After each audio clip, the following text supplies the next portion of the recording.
Hi everyone, good afternoon. I hope everybody is doing fine on Sunday or Saturday afternoon, and we have a very good topic at hand, and we will try our best to do justice to this topic because whenever something associated with Hindenburg comes, it brings a lot of curiosity, anxiety, right?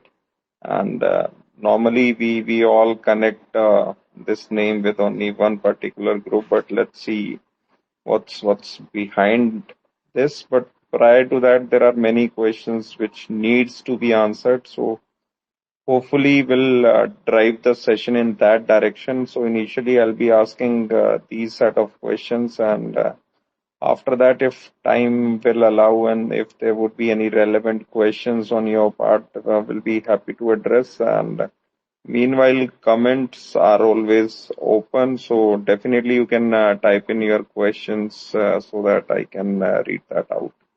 On the top of that, I would request, meanwhile, you guys can share the link to the spaces. And also, I have pinned one session which I did on transmission sector. So those who are keen can surely listen to that and also retweet if they find it useful because the good content should reach more people.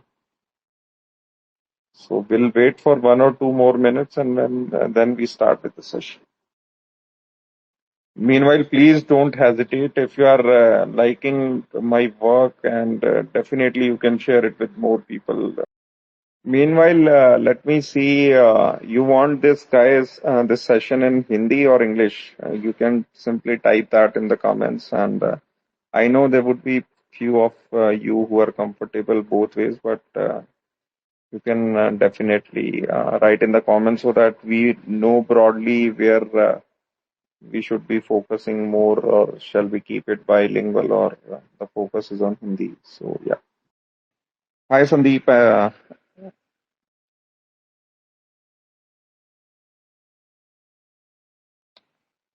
Am I audible, Sandeep? Hey Prince, good morning. Yes, you are audible. Great. Good morning. Welcome again. So I was telling the audience about the broad structure, Sandeep. So guys, will be making it very simplified for you, right? All about Hindenburg and what it does, and how it can impact, and what we need to see, or is it any noteworthy to care about it. So there would be plenty of aspects which we would be covering. After that, we'll take your questions and speaker requests. So a very very basic question, Sandeep. ये करता क्या है, or what all we should know about Hindenburg at first place. Mhm. So, uh, first of all, I think the name is more popular in India than it is in USA in many ways, purely because anybody who should know kind of knows Hindenburg now, after what happened 2 years back, in fact, maybe. With the whole Adani saga. But still, just to answer your question, it is naturally a US based short selling firm. The guy name is Nathan Anderson, and interestingly, they named this company based on for a name of a not so famous disaster which happened in 1937 in New Jersey. So they claim that this could have been avoided very easily. So it was basically a German commercial passenger carrying airship which had a crash. So that for some other day. So they are doing quite a bit of things for many years now, and probably not many people in India appreciate it. That it is not like they're anti-India or focusing on India or emerging markets. They have done some amazing works in other companies also. One of the most famous one, the most successful one was also a company called Nikola. So that was essentially a firm which was becoming very popular in 2021. That was the peak of COVID era. Everyone was talking about EV stocks, tech stocks. So Nikola Corporation they basically claim that company is making a lot of frauds, including fraudulent claims about its product, etc. So when the report came out, the stock dropped 40%. But more than a stock price, I mean, they can always drop and go up. That's less of a bother in any such case.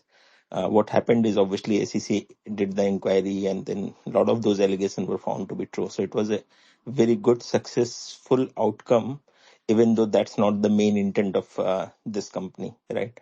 Then they also exposed another company called Medicare Advantage, but that company was not big. But what was big that they took on Chamath. I mean, some of you might know the famous Chamath, Sri Lankan guy. Many people think he's an Indian. He isn't. And early Facebook guy, very popular, obviously a billionaire, but he did a lot of fishy things, especially during the entire SPAC saga. And he's obviously trolled majorly for that, even in financial, especially on Twitter, etc. But उसकी ये company उसने SPAC से लाई थी, Medicare Advantage, उस पे उन्होंने attack किया. Then obviously Adani, we all know. But importantly, Adani se, I mean, Adani is rich, is powerful, but Carl Icahn is no small chap either. So after, I mean, Adani was what, Jan 23? After 3-4 months, they went behind Carl Icahn Enterprises also, where they, very interesting episode actually, उसमें 2 class of shares हैं और वो बार बार dividend pay करते हैं. उसकी वजह से उनकी नैव से कुछ 200-300% ऊपर प्राइस पे चलता था. तो उन्होंने एक शॉर्ट सेल पोजीशन लिया और उस पे अटैक किया और उसके बाद उसकी प्राइसेस लिटरली 50% कोलैप्स की. So they have taken biggies, they are not like trying to pick small fishes. What they will do this time is anybody's guess. इसके अलावा इन्होंने ब्लॉक पे किया था, काफी फेमस कंपनी है. ड्राफ्ट किंग्स पे किया था. तो इंडिया फोकस नहीं है. There are other similar firms which historically focused on Chinese companies because एक नेटफ्लिक्स में काफी फेमस डॉक्यूमेंट्री भी है कि जब पीक ऑफ बुल मार्केट चला था तो काफी सारी चाइनीज फेक कंपनी जो कि डब्बा कंपनी थी उसको यूएस में लिस्ट करा दिया गया था. ऑब्वियसली फाइनेंशियल इंसेंटिव्स दोनों साइड पे रहते हैं, क्योंकि चाइना का रूल्स और रेगुलेशंस इतने कम थे कि कोई डिस्क्लोजर्स की जरूरत नहीं थी और इंटरनेशनल लिस्टिंग नैस्डैक में या इवन एनवाईएसई में काफी सारी हुई थी. तो उस पे यूएस से कोई बंदा जा करके चाइना में ग्राउंड रिसर्च करना उसके लिए काफी टफ है. चाइना से कोई भी इंफॉर्मेशन नहीं आ सकती इतनी इजिली. तो obviously these are fertile grounds for any kind of securities fraud. So a lot of other companies actually focused on short selling some of these Chinese stocks. I mean, have been a very famous theme for almost a decade now. Most of those Chinese stocks are anyway trading at crazy low multiples, so there is not much of a scope. So this is in nutshell what it is. Fantastic guy, Nathan Anderson. People should certainly follow him on Twitter. I know a lot of us in India, we try to see it from nationalist forward. I mean that's a very wrong way. अब हर चीज में country लगा देंगे तो फिर हमें मतलब that should be hallmark of any progressive nation or a progressive society or a progressive mind is that you're open to listening critique, right? You can just call it fraud, you can do whatever, you can just discredit it, that's fair enough, but always be open to hear the negative things. We will talk about the pervert financial incentives, right? So naturally they are not doing charity, naturally they are not doing all this bona fide, they are doing all this to benefit from it. There are some legal aspects of what can be done, what cannot be done. Indian securities laws are not as nuanced as American. So India के parlance में ये India के setup में apparently इस तरह की short selling allowed भी नहीं है, इसीलिए ऑफशोर व्हीकल्स है. उस पर हम लोग बाद में आ सकते हैं. So but in short Prince, that is what it does. तो Sandeep, you spoke about short selling, तो इसको मतलब easy language में समझे तो what it is all about, और talking about Hindenburg, are they allowed in Indian jurisdiction?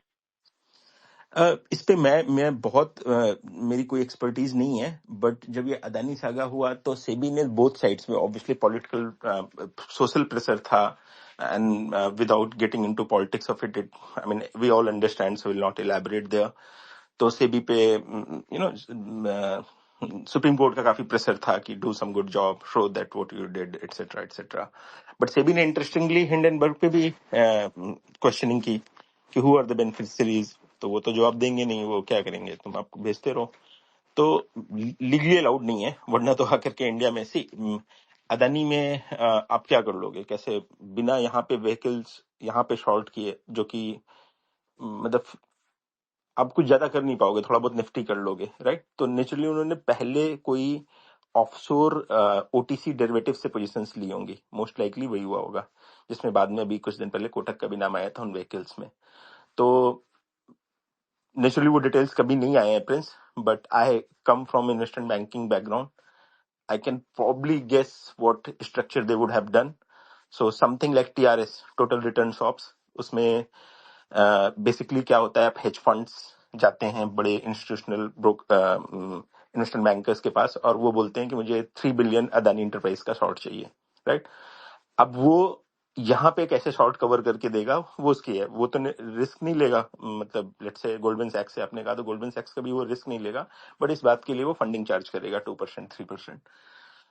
और इसमें क्योंकि ये कि फाइनेंशियल डेरिवेटिव है, कैश सिक्योरिटीज की जरूरत नहीं है, यहाँ पर वो या तो लाइक टू लाइक करेगा, और जब हिंडनबर्ग को चाहिए होगा या कोई इनके पीछे हेज फंड्स लगे होंगे, तो नेचुरली इन्वेस्टमेंट बैंक को भी आइडिया लग जाएगा कि यार ये कॉम्प्लेक्स पोजीशन है, you can not have delta unhedged, so they will do something to cover for that, either futures और सम डिलीवरी एटसेट्रा। और इस तरह की पोजीशन एक दिन में बनाई भी नहीं जा सकती है, तो usually it will take 15-20 days to build those kind of positions. तो कुछ स्ट्रक्चर्स लिए जरूर होंगे, तभी उतना किया है, जिसपे हिंट भी किया था अभी से भी रिपोर्ट में, बट क्विक इंस्ट्रूमेंट किसी के पास नहीं है, मतलब इंडियन उसमें तो है ही नहीं, आप शॉर्ट कैसे करोगे, अलाउड ही नहीं है। फीचर्स आप शॉर्ट कर सकते हो, that's it.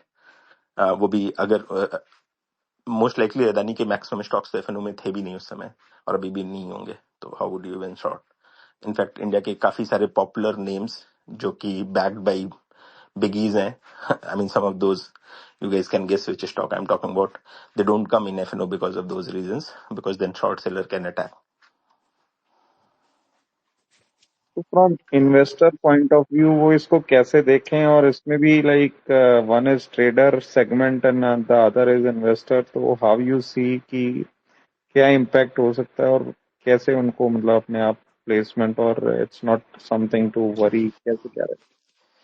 So I think first time was more of a shock value, and they obviously picked Adani Group, and it was such a big scathing report कि जब तक लोग figure out करते तब तक काफी volatility आ चुकी थी, and this naturally they had lot of fault lines also, right. एक चीज इस सब में I think any sane mind will appreciate that after that attack Adani group became much much stronger, right. So जितने भी उनके लूज एंड से legal illegal, अब जो भी आप नुआंसेस में जाना है, उन्होंने सब मोस्ट ऑफ दोज कवर किए, including stressed balance sheet, including some of these dubious shareholders etcetera. तो all these negative views are always welcome, I mean as long as it doesn't kill you, right. तब Nikola के केस में outright fraud है तो वो बंद ही हो जाएगा, but if it is about a company which has certain angles, and जिस तरीके की हिंडनबर्ग का ट्रैक रिकॉर्ड रहा है, unlikely they will pick a very small company, it should be ideally a big company or a big segment. And someone was writing in WhatsApp कि SMIF के ऊपर आएगा, don't think of so grand, I mean that will be shock of my life, and not to say it is not plausible, or not to say in SME में problem है, but I'm saying ticket size इतनी छोटी है कि who cares kind of a thing। US का short sell investor SME के बारे में क्यों बात करेगा, Indian SME के, but it has to be something big, and I mean don't get surprised if they come up with a follow up of on the Adani Group itself। तो whoever is vulnerable उसी पे ही बार बार attack करेंगे। Trader क्या कर सकता है वो मैं मतलब लिटरली किसी को नहीं पता है, ये सब हिंडसाइट में आकर के लोग बोलते हैं। QIP कैंसिल हुआ था 1300-1400 पे, सब लोग कोई नहीं उठाने को तैयार था, एक बार जब GQG ग्रुप इन्वॉल्व हुआ उसके बाद से ही वापस आया ना, मतलब ऐसा नहीं है, ये सब हिंडसाइट में सबको बोलना आसान है, और हर बार ऐसा नहीं होता है। फॉर एग्जाम्पल मैं इसको इनफैक्ट प्रिंस थोड़ा पीछे जाते हैं तो नवीन जिंदल ग्रुप पे काफी शोर मचा था, जिसमें जी न्यूज वाला सागा था। फिर इंडिया बुल्स हाउसिंग फाइनेंस पे कैनेडियन वेरिटास करके कोई कंपनी थी, उसने बीच में 2000 से 2015 2010 से 2015 के बीच में 3-4 रिपोर्ट्स निकालनी थी। फिर उस पे काफी इंडिया में केसेस भी हुए थे कि उस कंपनी को दबाने की कोशिश की गई थी, वो लोग डर गए और ऑब्वियसली बंद कर दिया उन्होंने। बट आप जाके देखना गूगल में भी, मैं बाद में थोड़ा सर्च करके ट्वीट मार दूंगा, वो सब ने उन्होंने बिल्कुल क्लियर कट बैड कंपनीज पकड़ी थी और वो सारी की सारी बंद हुई बाद में, राइट। तो ऐसा नहीं है कि हम ये मान के चल रहे हैं कि ये जो ये बोल रहे हैं, मतलब बिना, बोलते हैं ना कि there can't be a smoke without fire, they can't just come up do such kind of expose on Infosys. मतलब इन्फोसिस में भी कमियां होंगी बट इतनी नहीं होंगी ना कि एक एक्सपोजे बन जाए। तो पहले तो आप ये मान के चलिए, आप इसमें नेस्टलिस्ट फॉरवर्ड करिए या हुर्रा करिए कि नीचे आने दो हम ले लेंगे। आई मीन जिंगोइज्म की कोई एंड नहीं है ना, आप किसी भी बात पे लगा सकते हो। सुबह सुबह आप नेशनल फ्लावर के टॉपिक पे भी आप जिंगोइस्ट हो सकते हो।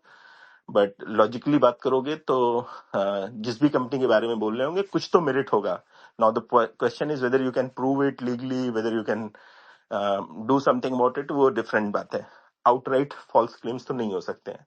तो एज ए इन्वेस्टर अगर वो मेरे पोर्टफोलियो कंपनी की है तो इट इज ऑलवेज गुड। क्यों? क्योंकि अच्छा हुआ किसी ने बता दिया, क्योंकि फाइनेंशियल वर्ल्ड में इंसेंटिव्स इतने परवर्ट हैं कि सब कोई आपको पॉजिटिव बताना चाहता है। Human biases, legal illegal, pumping non pumping, human nature है। मतलब what ever I have naturally, मैं उसके बारे में अच्छा ही सोचूंगा, तभी मैंने स्टॉक लिया है। मैं खुद भी अपने स्टॉक्स के बारे में हर समय I am always moaning about it, unless someone comes and tells, "Hey, Sandeep, you are misreading it," right? तो as an investor we should always welcome, why not. At least cleaning हो जाएगी ना, जिसको मेडिकल पार्लेंस में बोलते हैं कि every fever is good for body, because then it just cleans up things. Right. तो संदीप, इसमें दो एस्पेक्ट का मैं डिफरेंशिएशन जानना चाहूंगा। बेसिकली शेयर होल्डर एक्टिविज्म और जो ये शॉर्ट सेलर्स हैं, how they are different.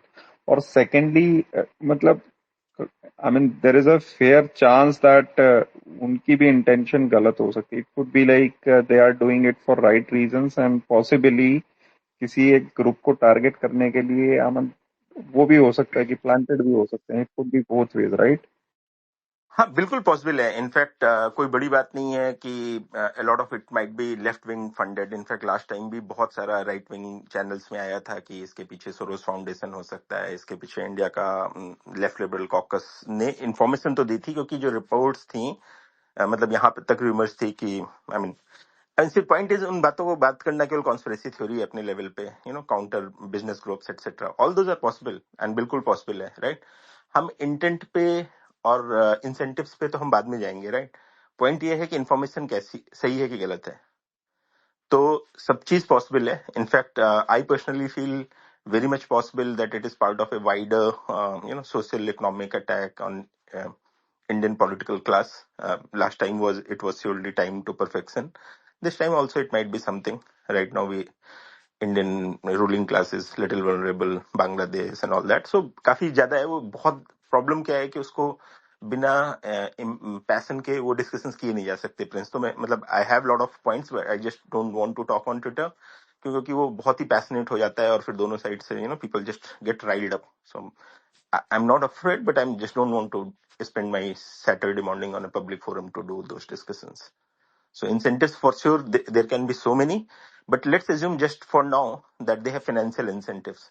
And जरूरी नहीं है कि वो जिसको शॉर्ट कह रहे हैं, हो सकता है इस बार इंडिया का क्या है, अभी रिटेल और सिप मनी इतना ज्यादा लगा है, अगर पब्लिक ने हुर्रा कर दिया कि लो लेट्स डू कोला बड़ी दी, शॉर्ट बोल रहा है चलो लॉन्ग करते हैं, right. You can always do a game stop on any stock, right. Enough लोगों ने एक बार डिसाइड कर लिया कि नहीं ऊपर लेके जाना है तो ऊपर चला जाएगा। That's the beauty of stock market, it doesn't matter, value is just perception, right.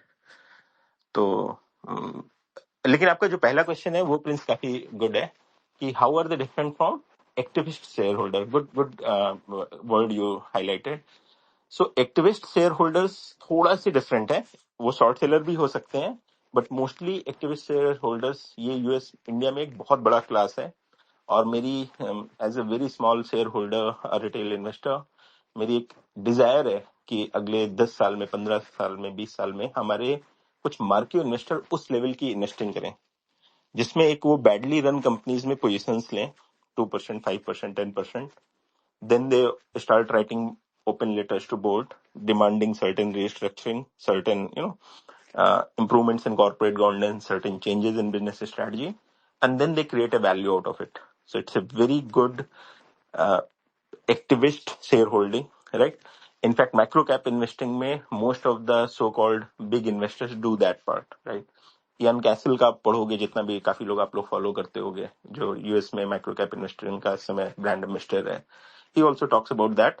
But India में तो अलग ही लेवल पे हो रही है माइक्रो कैप्स में, जहां पे लिटरली जिनके पास भी 2%, 3%, 5% है, they are very actively guiding to the growth capital, जिसको बोलते हैं वीसीपी के सेंस में। तो लिस्टेड कंपनीज में obviously structures has to be little different, non public, public information, how much you can get involve, those things apart. But activist share holding in US is not even micro cap, it is all big companies. For example, आप लोगों को याद होगा कि Google में, अच्छा, उसमें that is purely from shareholder returns perspective. So shareholder maximizes value maximization में maximum times obviously other stakeholders gets rough cuts, so there are counter arguments ki under pressure of such say activist shareholders, companies do massive cost cutting, which often means job cuts and those sort of things. So उस तरह के software aspects को भी side रखते हैं, purely focusing on the investment perspective. Activist share holders are very good. For example, ITC में जो उन्होंने डिमर्जर नहीं किया, उनके जो टॉप मैनेजमेंट है आज भी वो होटल मैनेजमेंट चलाना चाहते हैं। आईटीसी का नाम इसलिए ले रहा हूँ कि कम कंट्रोवर्सी होगा, बाकी कंपनीज के बारे में बात करूंगा तो काफी है। तो इंडिया में बहुत सारी कंपनीज में बहुत सारा गवर्नेंस स्टैंडर्ड इंप्रूव किया जा सकता है, लेकिन ना ही किसी बड़े इन्वेस्टर्स की हिम्मत है, और फाइनेंशियल मीडिया तो क्या ही बोलेगा।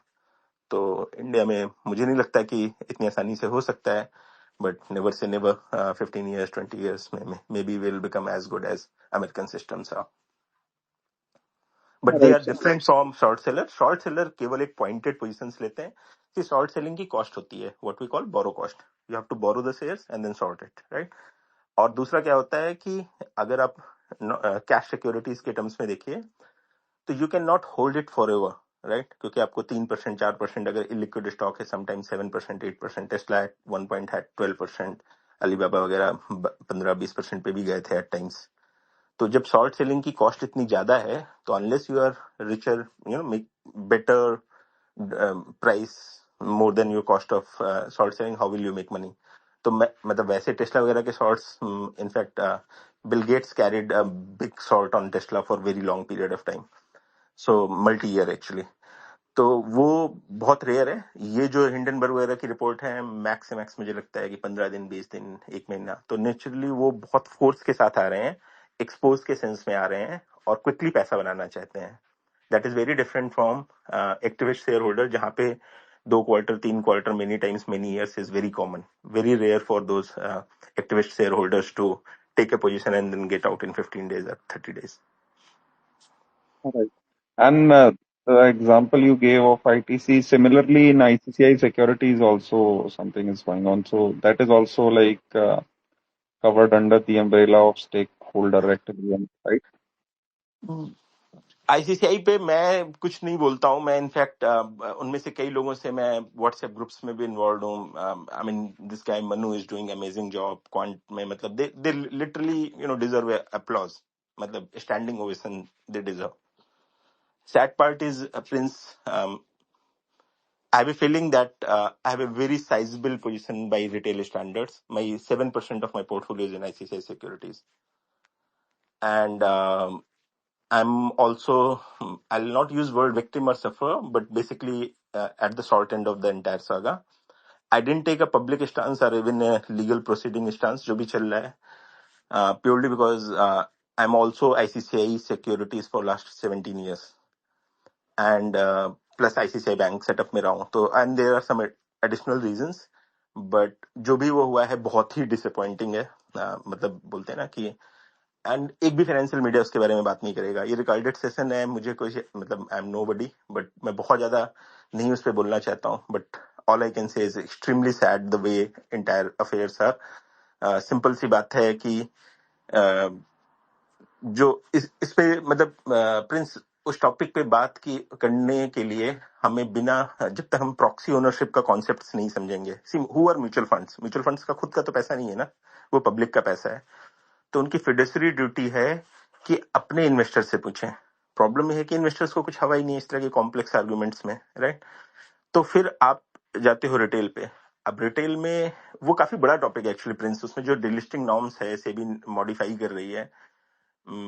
मैं तो कंफर्टेबल नहीं हूँ उस पर फेस करने के लिए, क्योंकि मुझे पता है कि रेगुलेटरी प्रेशर भी आ सकता है। Right. बट उसमें काफी सारे सेट्स हैं, मतलब it's just not one one small aspect, right. जो डिलिस्टिंग है वो इंडिया में ऑब्वियसली काफी आर्केइक रूल्स हैं, और काफी सारा मिसयूज हुआ है, जिसमें शेयर होल्डर्स ने कंपनीज को लिटरली लाइक फोर्स किया 5 गुना 10 गुना प्राइस देने के लिए। That's one end of it. But the reality is ICICI Securities was surely undervalued at least by 50% by any normal standards, current comparables, etc. 6% dividend yield doing very well, etc. etc. सो उसमें जितने भी investors retail हैं वो बिल्कुल retail वाले नहीं है, सब नुआंस कॉर्पोरेट स्टाइल के इन्वेस्टर्स हैं, and their feeling was that they were getting at least 40-50% lower than what they should have got. But more than money, many of them got riled up with the way ICICI Bank handled it. And that, David versus Goliath sense में, they're fighting. There are some hopes, case NCLT में भी गया है, courts में गया है। Media उसको बारे में कभी भी कवर नहीं करेगी, आपको पता है, बट काफी कुछ डेवलपमेंट चल रहा है। अगर वो सक्सेसफुल हुआ तो almost like a Netflix documentary है in itself, and some amazing individuals are doing that job. So all I can say, I mean, bravo, bravo. Great. So another important aspect, something which is like we all receive different research reports. Some have subscribed or some get it otherwise also. So why most research analysts avoid sell rating? Is there any structural reason for such positive biases? And how you see it? Good point, actually very good point. ये industry में, main board में जो finance industry में काम करते हैं उनको सबको पता है, बट इन्वेस्टर्स को ये एक बेसिक बात नहीं समझ में आती है कि जो इक्विटी रिसर्च है ये घाटे का सौदा है किसी भी कंपनी के लिए। It's a cost centre, it's not a revenue centre. आप फॉर एग्जाम्पल एसमी में ही रिसर्च क्यों नहीं आता है? कोई भी बंदा रिसर्च कर देगा, अ, और वो 10,000 रुपए भी चार्ज करने की कोशिश करेगा, तो एक दो बंदे लेंगे, फिर उसके बाद वो पीडीएफ रिपोर्ट शेयर होगी। I mean for example sovereign या कोई भी करे, राइट, अच्छा रिसर्च है, बुरा रिसर्च है, बैड है, गुड है, बायस्ड है, उस पर नहीं जाते हैं। रिसर्च के लिए कोई पैसे नहीं पे करना चाहता है, रिटेल भी नहीं पे करना चाहता है, एंड नेचुरली इंस्टीट्यूशंस भी नहीं पे करना चाहते हैं। तो इसको इंस्टीट्यूशंस को यूजुअली इसको सॉफ्ट डॉलर्स बोला जाता है। जैसे आप नोटिस करिए तो आईसीसीआई सिक्योरिटीज की रिटेल की एक अलग रिसर्च यूनिट है, इंस्टीट्यूशंस की एक अलग रिसर्च यूनिट है। तो प्रिंस बेसिकली फाइनेंस में काफी लोगों को यहाँ पता है, lot of good guys are on listener and speaker mode, but still for rest of the people, finance की इंडस्ट्री को, इन्वेस्टमेंट की इंडस्ट्री को यूजुअली दो पार्ट में बांटा जाता है, बाई साइड और सेल साइड। बाय और sell, buying and sell of securities के सेंस में नहीं है, buying and selling of services के सेंस में है। तो who are the buy side? Bye sides are AMCs, asset management companies, basically mutual funds, pension funds, or anybody who's managing money, right? And who are the sell side? Sell sides are basically brokers and dealers, right? Dealers तो India का उतना बड़ा market नहीं है, debt market है, but equities में brokers. सो broker dealers जो होते हैं वो सेल साइड कहते हैं। उनको सेल साइड क्यों कहते हैं? क्योंकि वो सर्विसेज सेल कर रहे हैं। अब ये क्या सर्विसेज सेल कर रहे हैं? एग्जीक्यूशन सर्विसेज और brokerage services, right. But and some in some cases dealing also, market making also. जैसे आपको कुछ ऐसे बॉन्ड सीरीज लेनी है तो वो दूसरे क्लाइंट्स के पास जाएंगे, they will find it out for you. Just for nuances, difference between dealer and a broker is, broker never takes inventory, dealer takes inventory risk. So he will buy it from ex client, keep it for 3 days, 4 days, and then find out another buyer, right? So that's dealer, and that's why dealers are also sometimes known as market makers. And sellers never takes inventory risk. He just provides a platform. He facilitates the interaction between two set of people. So in doing so, just to make themselves a better seller of these services, they also provide research, right? तो इस research को बोलते हैं हम sell side research. That is what we see many times in WhatsApp circle, Telegram, internet, etcetera etcetera. But वो research किसके लिए मेंट है? वो है बाय साइड क्लाइंट्स के लिए। और बाय साइड की खुद की इन हाउस यूनिट होती है जिसको हम बोलते हैं बाय साइड रिसर्च। तो जैसे फिडेलिटी है, या कोई भी म्यूचुअल फंड है, या कोई भी हेज फंड है, या कोई फैमिली ऑफिसेज है, तो उनके खुद के रिसर्च एनालिस्ट होंगे, एक या दो या तीन या पांच या 10, राइट। वो इन हाउस रिसर्च है, उसका काम कंपनी फोकस रिसर्च भी हो सकता है, उनका काम ये भी हो सकता है कि सेल साइड की जितनी रिपोर्ट्स आ रही हैं उसको एग्रीगेट करके एक समरी इन्वेस्टमेंट थीसिस अपने इन्वेस्टमेंट कमेटी को प्रेजेंट करना, right? Research need not to be just publication, it can be any kind of research. तो अब आपका जो ओरिजिनल क्वेश्चन है कि क्यों सब लोग हमेशा बाई रेटिंग देते हैं, हमें सेल रेटिंग नहीं क्यों नहीं दिखती है, तो इसमें एक पॉपुलर जोक है कि अगर स्ट्रांग बाई बोला तो बाई करने का है, बाई बोला तो होल्ड करने का है, होल्ड किया तो सेल बोलना है, और सेल करने को बोल रहा है तो इट्स ऑलरेडी टू लेट।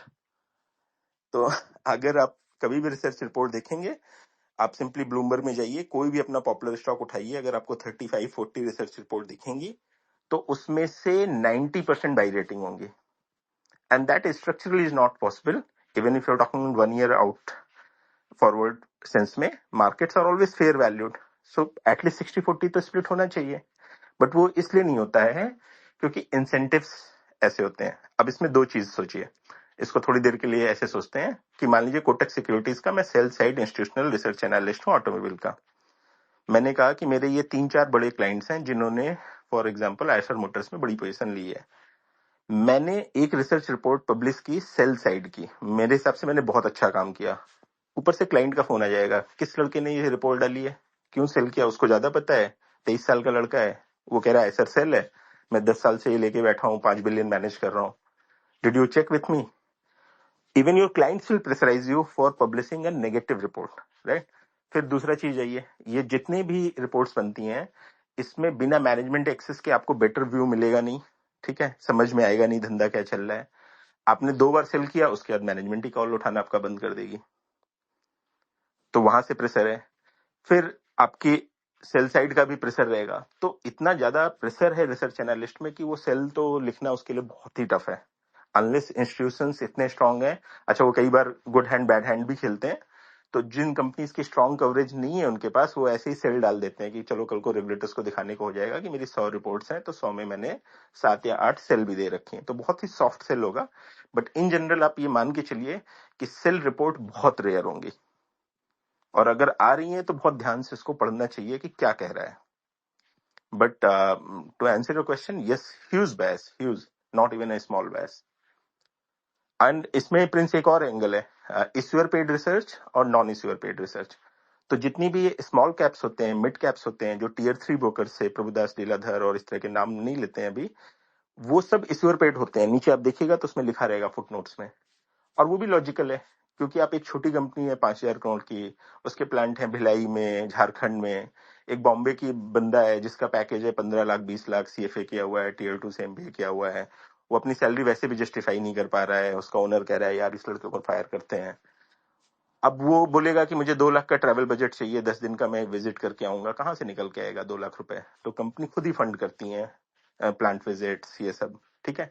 कई बार कंपनियां ये भी कहती हैं कि आपकी कवरेज की जो कॉस्ट है आप बता दीजिए 5 लाख रुपए 10 लाख रुपए, लेकिन आप उसमें रिसर्च रिपोर्ट पब्लिश करिए, start covering it. And this I am not even talking about perverted reports जिसमें आउटराइट फ्रॉड है, पैसे दे करके आपने बाई ले लिया है। But even in normal course of action, आपको कोई 2 लाख रुपए दे रहा है, 5 लाख रुपए दे रहा है एक रिपोर्ट के लिए, तो उसकी बेसिक एक्सपेक्टेशन है कि उसकी कंपनी के बारे में बाई ही लिखोगे ना, मतलब वरना कोई क्यों तुमको बुला करके फ्लाइट का टिकट देगा, एंटरटेन करेगा, 3 दिन आपको ट्रैवल कराएगा। तो ये सारे अनसेड इंसेंटिव्स स्लैश लिमिटेशंस हैं सिस्टम की, जिसको एज ए इन्वेस्टर हमें अप्रिशिएट करना है, सिनिकल होना नहीं है। मतलब as a mature people we should understand that these are limitations. इस लिमिटेशंस को अपने कॉग्निजेंस में लेकर के अपनी एनालिसिस करनी है। इसको जजमेंटल होने की जरूरत नहीं है कि ये तो गलत है, ये वो है। That I mean we can't change word, we can just understand how the word is and then try to probably manoeuvre around it. Back to you Prince. तो इस पे सर अगर कुछ मतलब ब्रॉड कंक्लूजन निकालें तो आर रिसर्च रिपोर्ट यूजफुल और it's more और लेस स्टेल इंफॉर्मेशन, और आल्सो देयर आर न्यूएंसेस कि कहाँ से रिपोर्ट आ रही है। और So first of all, if you are trying to trigger into a decision from a report, then obviously it is a bad hand. तो जो भी सीजन इन्वेस्टर्स, आपको पता है कि वो रिपोर्ट्स के बेसिस पे, मतलब होता है ना कि जब आप रिटेल होते हो तो कई बार आपको लगता है अरे मॉर्गन स्टैनली ने बोला कि एचडीएफसी में बाय 2200, राइट? अब एचडीएफसी 1600 पे है, 1% का पॉप आ जाएगा, क्योंकि बहुत सारे रिटेल उसको, पहली बात वो इंस्टीट्यूशनल क्लाइंट्स को जा चुकी होगी रिपोर्ट, राइट। 5 दिन पहले इंस्टीट्यूशनल क्लाइंट्स के पास होगी, बाद में मार्केट में रिलीज होगी, तो पहले ही स्टेल है, पहले खास क्लाइंट्स को दिया जाएगा जिसके लिए वो है, ठीक है। ऐसा इंटेंशनल अनइंटेंशनल उस पर नहीं जाते, बट वो लैग तो रहेगा जब तक वो पब्लिक के पास इनफॉर्मल चैनल से लीक होकर के रिपोर्ट आ रही है। उनके लिए तो रिपोर्ट बनी भी नहीं थी, तो नेचुरली आपको 10 दिन बाद मिल रही है, तो जिसको पोजीशन बनानी है उसने बना ली है, राइट। आप उसके फॉलो अप एक्शंस को हैंडल कर रहे हो। तो अगर आपको क्विक ट्रेडिंग एक्शन के या क्विक पोजीशन के इंटेंट से आप उन रिपोर्ट्स को पढ़ रहे हो, तो ऑब्वियसली बहुत mostly you will lose money then make money by doing that, right, without even realising. But अगर आप लेट से कोटक महिंद्रा बैंक को समझना है, ठीक है। अब हम में से मैक्सिमम लोगों को तो एक्सेस नहीं होगी इस रिपोर्ट की, बट ट्रेंडी लाइन में जाओगे तो आपको 2-4 रिपोर्ट मिल जाएगी, टेलीग्राम चैनल्स में कई बार मिल जाएगी, आपके कुछ फ्रेंड्स हैं वो पास ऑन कर देंगे। अगर आप किसी बैंक में काम करते हो जहां पे आपको ब्लूमबर्ग टर्मिनल एक्सेस है, तो फिर नेचुरली बहुत सारी रिपोर्ट्स आपको मिल जाएंगी, राइट। तो आपके पास अगर 10 रिपोर्ट आ गई, 5 रिपोर्ट आ गई एक कंपनी में, तो आपको स्ट्रक्चर पता चलता है कि इस कंपनी को इवेलुएट करने का फ्रेमवर्क क्या है। बैंक्स को कैसे इवेलुएट करते हैं, एमसीज को कैसे करते हैं, why insurance are not evaluated on PE, right. Why banks के लिए पी बाई बीवी का मतलब होता है, वाई आईटी के लिए P by BV is a nonsense factor, why ROC ROE for an services company asset light business is a nonsense factor, right. वो सारी चीजें अब जब अब ये रिपोर्ट्स को बार बार पढ़ोगे तो इंडस्ट्री की फील आएगी, क्योंकि पीयर कंपैरिजन भी रहता है कई बार इन रिपोर्ट्स में, और प्लस उस इंडस्ट्री स्पेसिफिक नुआंसेस आपको समझ में आएंगे। जैसे इंश्योरेंस का तो बहुत ही यूनिक वैल्यूएशन फ्रेमवर्क है, 99% लोगों को तो समझ में ही नहीं आता है। तो इन रिपोर्ट से आपको फ्रेमवर्क समझ में आता है, डेटा पॉइंट समझ में आता है। दूसरा, आपको टाइम सीरीज समझ में आती है। तो कई बार आप ये भी एक इंटरेस्टिंग एक्सरसाइज कर सकते हो। When I was young I had time, मैं कई बार ना रिपोर्ट्स को मैं पीछे जाकर के देखता था कि इसने 1.5 साल पहले क्या बोला था, उस समय कितनी प्राइस थी, क्या था। See you want to analyse कि what did this say and what happened, not to जज दैट रिसर्च एनालिस्ट पर say, but just to learn more about how markets work. तो मैं इसमें प्रिंस अपना पर्सनल एग्जांपल देता हूँ। 2007-8, मतलब माइट बी वेरी यंग, मतलब I thought I was smart but surely I wasn't. मुझे याद है कि एसबीआई पे कुछ उसमें 2,000 या 3,000 रुपए का स्टॉक चलता था, या 2,500 रुपए का था, और सारी के सारे सब बड़े बैंक्स ने रिपोर्ट दे रखी थी 3,600 की, ठीक है। और 25-2,600 था, फिर कुछ मेजर क्रैश आया, wider also, bank specific also, और वो स्टॉक कुछ 1,200 रुपए का हो गया। तो मैं तो खरीदता रहा अपना रिटेल में, अरे वाह, वो तो सारे सब लोगों ने बोला है 3,600 जाएगा, ये तो 2,500 से 1,200 आ गया, हर महीने सैलरी आ रही है, हर महीने और खरीद रहे हैं। एग्जैक्ट 1.5 महीने बाद वो सारे के सारे रिसर्च एनालिस्ट ने नई रिपोर्ट्स निकाली एंड न्यू टारगेट 2,000। तो then you suddenly realise these targets are nothing but CMPs plus another 30%. That's it. That's their way of saying buying. Very rarely you will, आप हमेशा देख लेना, CMP प्लस 20% पे वो मोटा मोटा दे देंगे, क्योंकि that's expected return of Nifty, that's expected return of any buy. तो ये रिवर्स कई बार कैलकुलेट होता है कि obviously you are positive gung ho about it. Very rarely you will see buy targets with 100%। I mean SME की बात नहीं करते हैं, I am talking about the large caps and saner world, right. तो वहां पे 100 रुपीज का स्टॉक है तो 120 का टारगेट दे देंगे, 130 का दे देंगे, 115 का दे देंगे।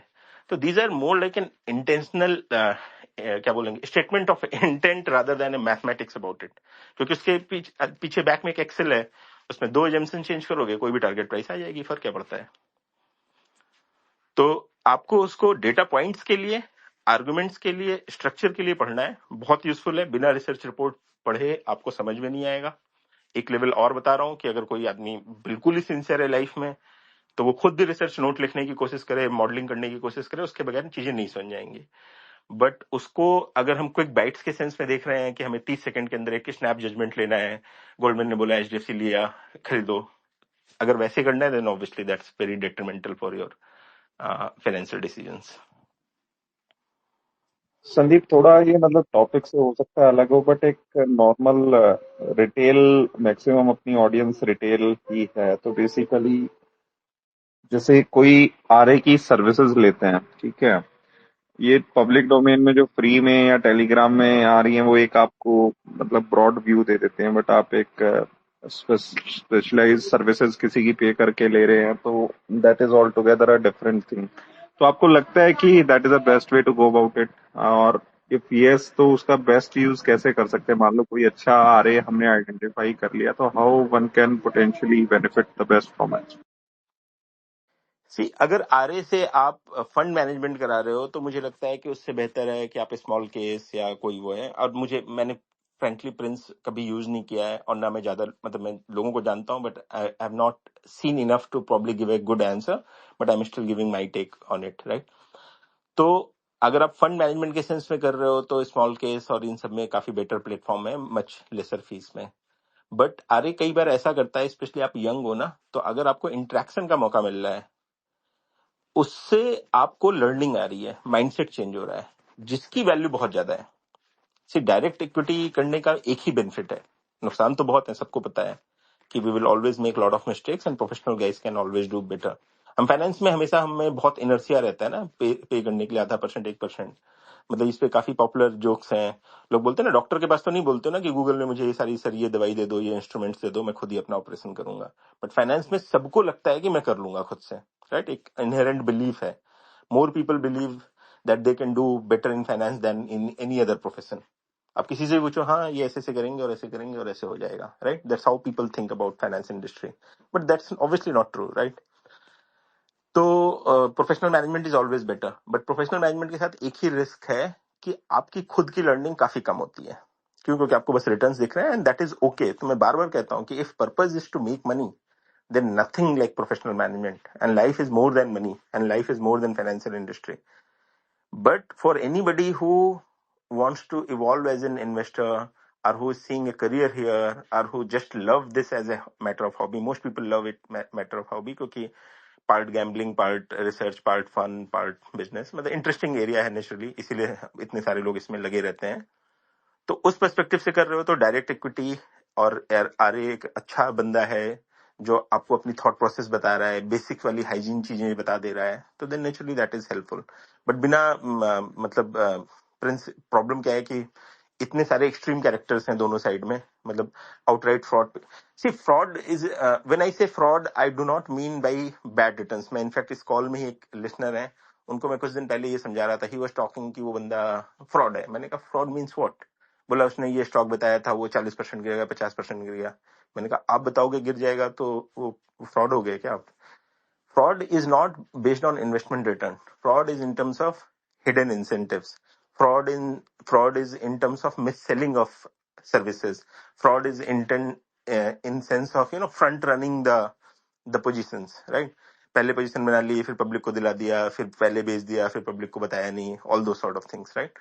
तो उस तरीके के काफी बैड कैरेक्टर्स हैं, तो इसलिए जनरल एडवाइस देना तो प्रिंस काफी टफ है।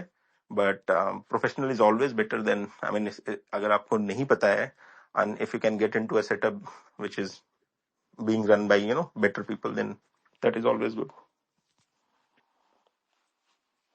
तो संदीप, एक मतलब टू क्लोज, बेसिकली एक इस पे जो टॉपिक के अराउंड क्वेश्चन है कि अभी इसको एज अ कंसर्न लेने के बजाय अपना रिलैक्स करने का है, और I mean, Mr. basis their one tweet, one should not be selling नहीं and नहीं, going. अच्छा, यू आर टॉकिंग अबाउट ये हिंडनबर्ग की जो ये एक्सपोजे आ रहा है, Right, इसमें right, मंडे को right, क्या right, करना है?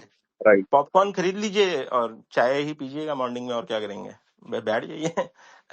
Just hope it will be entertaining, nothing will happen, what will happen?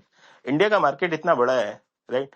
एक कंपनी में एक्सपोज कर भी दिया, 20% गिर भी गया, तो उससे क्या फर्क पड़ता है? लास्ट टाइम हम लोग पैनिक मोड में इसलिए थे, there was an extended argument in section of market that it can weaken the political leadership, and again right wrong पे नहीं जाते हैं, उस वजह से इतना बड़ा रिएक्शन था, and it was a big house. Unless फिर उस पर अटैक करते हैं, उसमें भी अब क्या होगा, it's non election season, who cares?